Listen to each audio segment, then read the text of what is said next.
Mesdames, Messieurs, bonsoir. Qui se souvient encore du forum sur les énergies renouvelables tenu ici même à N'Djamena? Bien sûr que beaucoup, dont moi-même, une organisation réussie, une méga foire, une success story, comme disent les Américains, des invités de marque et de choix, une méga foire achalandée, des stands bien éclairés avec la cerise sur le gâteau, le parrainage du chef de l'État. Un noyau animé par des jeunes Tchadiens du reste, initiateurs de l'idée qu'opter dans la grande famille de la diaspora est mise en place avec des moyens conséquents pour asseoir la révolution solaire au Tchad. Tchad, pays de soleil, une source d'énergie gratuite à produire à moindre frais, bio et renouvelable à merci, aussi longtemps que le soleil s'élèvera à l'est et le crépuscule à prévoir à l'ouest. Bref, une belle histoire dans un pays qui ne compte pas de barrages hydroélectriques, pas pour le moment, et où la question de l'énergie passe pour être la quadrature du cercle et où le solaire représente selon toute probabilité une issue.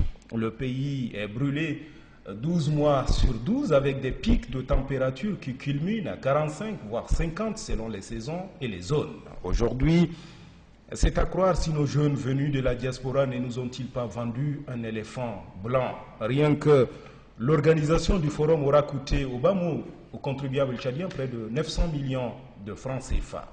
Les exposants étaient venus du monde entier. Le forum fini, la même équipe aura le mandat de faire prendre corps à la somme des différentes pistes évoquées pendant le forum. On a pensé à la logistique qui devrait accompagner l'initiative. Le pays a vu grand. Tout a été prévu pour faire de cette initiative un projet avant-gardiste au Tchad, en Afrique et dans le monde. Et pourtant, dès le 10 juillet 2012 déjà, le ministère de l'Énergie s'est fendu d'une correspondance relative à des prélèvements pour le moins suspects sur le compte de la structure mise en place. Cette alerte n'a été ni suivie des faits, ni dissuadé les concernés, sinon les mises en cause dans la correspondance. La suite me paraît plus saugrenue. Les structures habilitées de l'État ne demandent ni compte ni explication, comme pour perpétuer le flou. Sur la chaîne, visiblement, il doit y avoir un ressort de cassé. Le ministère en question ne s'assure d'aucun monitoring et le dossier est classé.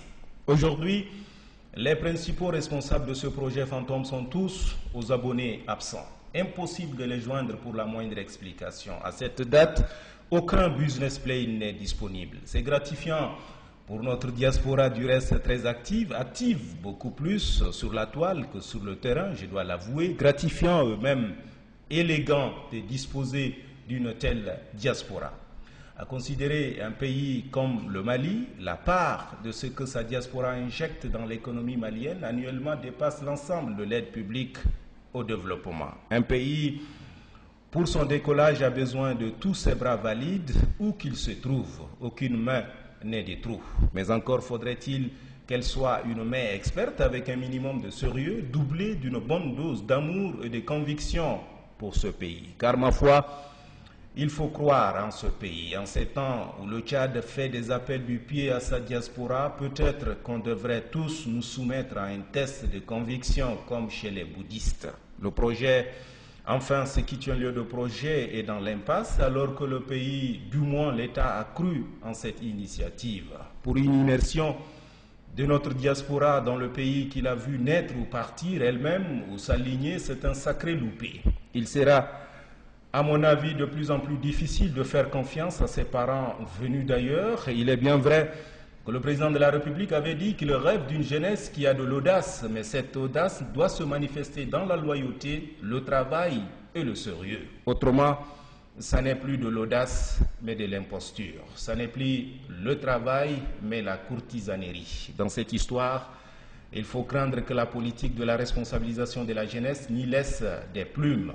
Heureusement que la jeunesse tchadienne, mais aussi la diaspora tout entière, ne saurait répondre des actes isolés, mais toujours est-il que la malédiction, de mon point de vue, est née. Le regard sur la diaspora porteuse de grands et vrais projets ne sera plus le même, hélas.